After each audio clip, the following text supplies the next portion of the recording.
नमस्कार ओडिशा। आज हूँ 7 अक्टोबर सोमवार। मु आपण मानक पई नहीं आसी राज्य तथा देश विदेशर किछि गुरुत्वपूर्ण खबर। चलंतु प्रथम हेडलाइंस उपरे नजर पकेबा। नियमित हेबे 9200 कनिष्ठ शिक्षक। 5 दिन जाए वर्षा नहीं। दशहरा रे गड़बनी बस। ग्राहकों चिंता। टमाटो टोपिला 100। हीराकुद जलभंडार हेब पुनरुद्धार।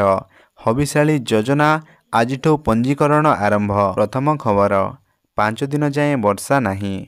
आसंता 10 तारिख जाए कौन जिला को वर्षा नहीं। एणु यही 5 दिन कौन जिला को सतर्क सूचना दि जाए नहीं। बंगोपसागर में सृष्टि होइथिबा लघुचापर प्रभाव ओडिशा उपरे नथिबारु एभली पूर्वानुमान करिछि भुवनेश्वर पाणीपाग केन्द्र। तेबे गत 24 घंटा मध्य राज्यर विभिन्न जिले में वर्षा होइछि। मयूरभंज में सर्वाधिक 80.4 मिमी वर्षा होइथिबा रेकर्ड करा जाइछि। अन्यपटे भुवनेश्वर समेत विभिन्न जिले में प्रबल गरम अनुभूत होइछि। जगतसिंहपुर और पारालाखेमुंडी में 37 डिग्री सेल्सियस सर्वोच्च तापमात्रा रेकर्ड होइथिबा बेले भुवनेश्वर में 35.6 और कटक में 34.4 डिग्री रेकर्ड करा जाइछि। परवर्ती खबर। नियमित हेबे 9200 कनिष्ठ शिक्षक। राज्य में कार्यरत 9200 कनिष्ठ शिक्षक नियमित हेबे।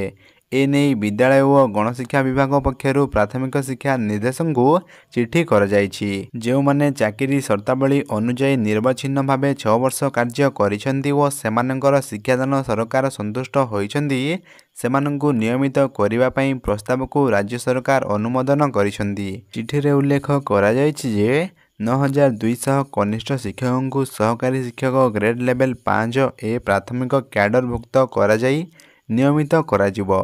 शिक्षा सहायक तथा कनिष्ठ शिक्षक नियुक्ति नहीं विभाग पक्षर 2011 मसीह होइथिबा चिठी अनुजाई सुविधा दियाजिबो। परवर्ती खबर। दशहरा रे गड़बनी बस। लक्ष्मी बस चलाचल को विरोध करी आंदोलन चेतावनी। दाबी पूरण नहेले घरोई बस बंद पाई पश्चिमांचल और दक्षिणांचल घरोई बस मालिक संघर डेडलाइन। सरकार कौन निष्पत्ति ननेले आसंता काली सोमवार संध्या 6टारू 24 घंटिया बस चलाचल बंद रखा निष्पत्ति नैछंती। 13 जिलार 25 घरोई बस मालिक संघ एकाठी होइथिले। सेमाने अभियोग करिसेंती पुणी थरे लक्ष्मी बस को राज्य सरकार ब्लॉक ठारू जिला मुख्यालय पर्यंत चलाचल पाई विज्ञप्ति जारी करिसेंती। यह घरोई बस मालिक और कर्मचारी को क्षति पहुँचाइबा एही दिगरे विचार करी दाबी मानिबा पई सरकार को अनुरोध करिसेंती। एने परिवहन विभाग किंबा राज्य सरकार प्रतिक्रिया मिली पारि नाही। परवर्ती खबर। ग्राहकों चिंता। टमाटो टोपिला 100। पार्वण बेले परिबा दर बढ़िबा ग्राहकों चिंता को बढ़ाई देछि। किछि मास पूर्वरु मध्य टमाटो दर 100 टपिथिला। पुणी थरे समान स्थिति देखा मिली। केवल टमाटो नुहे बरम अन्य पनीपरिबा जेमिति कि पियाज दर मध्य बढ़िबारे लागिछि। केउंठी टमाटर दाम 80 थिबा बेले केउंठी 100 हेलाणी। आलू परे पियाज और टमाटर दाम वृद्धि खाउटी को यह चिंतारे पकाइछि। परवर्ती खबर। हीराकुद जलभंडार हेब पुनरुद्धार। हीराकुद जलभंडार हेब पुनरुद्धार। खर्च हेब 885 कोटी। एने राज्य सरकार पक्षर निष्पत्ति निया जाइथिबा जातीय गणमाध्यम खबर प्रकाश पाइछि। 1957 मसीह निर्माण होइथिबा 15 किलोमीटर लंबा हीराकुद डैम धीरे धीरे पति होइथिबारु पुनरुद्धार कराजिबो। 4 वर्ष मध्य यह कार्य शेष करने को लक्ष्य करा जायछि। यह देशर सबुठु लंबा डैम। केनाल जलसेचन माध्यम 1.59 लाख हेक्टर जमी को जलसेचित करा जाउछि। डैम निर्माण को बहु वर्ष बीतिलाणी। तेणु केनाल सिस्टम आउ पूर्व भली कार्य करुनाही। निर्माण होइतबा कंस्ट्रक्शन किछि धोई होई गलाणी। तेणु पानी केनाल शेष मुंडरे पहुँची पारुनाही। फलरे हीराकुद डैम पुनरुद्धार करने को जलसेचन विभाग पक्षर निष्पत्ति होइछि। परवर्ती खबर। पुणी प्रश्नपत्र लीक। ओएसएससी परिचालित स्टैटिस्टिकल असिस्टेंट परीक्षा रे त्रुटि अभियोग होइछि। एही भली अभियोग आसीछि बालेश्वर गोपालगाँ परीक्षा केन्द्ररू। एभली एक गुरुतर अभियोग करिसेंती किछि परीक्षार्थी।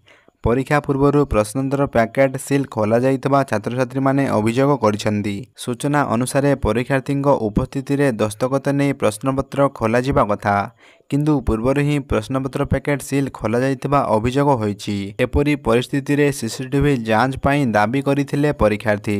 ତେବେ ସିସିଟିଭି ଯାଞ୍ଚ ବେଳେ ଏହା ସମୟ ସହ ମେଳ ଖାଇନଥିବା ସୂଚନା ମିଳିଛି। ସେପଟେ ସିସିଟିଭି ସମୟ ମେଳ ନ ଖାଇବା ବୈଷୟିକ ତ୍ରୁଟି କହିଥିଲେ କର୍ତ୍ତୃପକ୍ଷ। ସେପଟେ ପରୀକ୍ଷା ବିଭ୍ରାଟ କଥାକୁ କର୍ତ୍ତୃପକ୍ଷ ଅସ୍ୱୀକାର କରିଛନ୍ତି। ପରବର୍ତ୍ତୀ ଖବର, ମୁଖ୍ୟମନ୍ତ୍ରୀଙ୍କ ଘୋଷଣା, ସରକାର ପାଳିବେ ବାଜି ରାଉତ ଜୟନ୍ତୀ। ଶନିବାର ମୁଖ୍ୟମନ୍ତ୍ରୀ ମୋହନ ଚରଣ ମାଝୀ ଏକ ବଡ଼ ଘୋଷଣା କରିଛନ୍ତି। ଶହୀଦ ବାଜି ରାଉତଙ୍କ ଜୟନ୍ତୀରେ ମୁଖ୍ୟମନ୍ତ୍ରୀ ଶ୍ରୀ ମାଝୀ ବଡ଼ ଘୋଷଣା କରିଛନ୍ତି। ଆଗାମୀ ଦିନରେ ସରକାରୀ ସ୍ତରରେ ବାଜି ରାଉତ ଜୟନ୍ତୀ ପାଳନ ହେବ ବୋଲି ମୁଖ୍ୟମନ୍ତ୍ରୀ ଘୋଷଣା କରିଛନ୍ତି। ସରକାରୀ ସ୍ତରରେ ରାଜ୍ୟସ୍ତରୀୟ ବାଜି ରାଉତ ଜୟନ୍ତୀ ପାଳନ ହେବ। ଓଡ଼ିଶାର ସର୍ବକନିଷ୍ଠ ବରପୁତ୍ର ସମ୍ମାନ ଜଣାଇବା ପାଇଁ ରାଜ୍ୟସ୍ତରୀୟ ଜୟନ୍ତୀ ପାଳନ କରାଯିବ। ତାଙ୍କ ତ୍ୟାଗ, ବଳିଦାନ ଓ ସଂଘର୍ଷକୁ ସମ୍ମାନ ଜଣାଇବା ପାଇଁ ବିଭିନ୍ନ କାର୍ଯ୍ୟକ୍ରମ କରାଯିବ ବୋଲି ଶ୍ରୀ ମୋହନ ଚରଣ ମାଝୀ ଘୋଷଣା କରିଛନ୍ତି। ପରବର୍ତ୍ତୀ ଖବର, ହବିଷ୍ୟାଳୀ ଯୋଜନାରେ ଆଜିଠୁ ପଞ୍ଜୀକରଣ ଆରମ୍ଭ। ପାଖେଇ ଆସିଲାଣି କାର୍ତ୍ତିକ ମାସ। ଏହି ପବିତ୍ର ମାସରେ ପୁରୀରେ ଜମିବ ହବିଷ୍ୟାଳୀଙ୍କ ଭିଡ଼। ସୁରୁଖୁରୁରେ ସେମାନଙ୍କ ରହଣି ଓ ସହ ସୁବିଧାର ପ୍ରଭୁଙ୍କ ଦର୍ଶନ ନିମନ୍ତେ ପ୍ରଣୟନ କରାଯାଇଛି ହବିଷ୍ୟାଳୀ ଯୋଜନା। ଏହି ଯୋଜନା ନିମନ୍ତେ ଆଜିଠୁ ଆରମ୍ଭ ହେଉଛି ପଞ୍ଜୀକରଣ। ଏଥର ଅଫଲାଇନ୍ ନୁହେଁ, କେବଳ ଅନଲାଇନ୍ ମାଧ୍ୟମରେ ଆବେଦନ ଗ୍ରହଣ କରାଯିବ। 11 ଯାଏଁ ଆବେଦନ ପ୍ରକ୍ରିୟା ଚାଲିବ। ଏଥିପାଇଁ edistrict.odisha.gov.in ରେ ଆବେଦନ କରିପାରିବେ।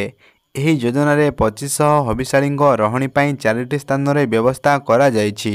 ଆଜି ପାଇଁ ଏତିକି ଦର୍ଶକ ବନ୍ଧୁ। ଆପଣମାନେ ମୋର ଏହି ନୂଆ ଚ୍ୟାନେଲକୁ ସପୋର୍ଟ କରନ୍ତୁ। ଯଦି ଆପଣମାନଙ୍କୁ ଏହି ଭିଡ଼ିଓଟି ପସନ୍ଦ ଆସିଥାଏ ତାହେଲେ ଭିଡ଼ିଓଟିକୁ ବହୁମାତ୍ରାରେ ସେୟାର କରନ୍ତୁ ଓ ଭିଡ଼ିଓଟିକୁ ଗୋଟିଏ ଲାଇକ୍ କରି ଚ୍ୟାନେଲଟିକୁ ସବସ୍କ୍ରାଇବ୍ କରି ରଖନ୍ତୁ। ଆଜି ପାଇଁ ଏତିକି। ଧନ୍ୟବାଦ।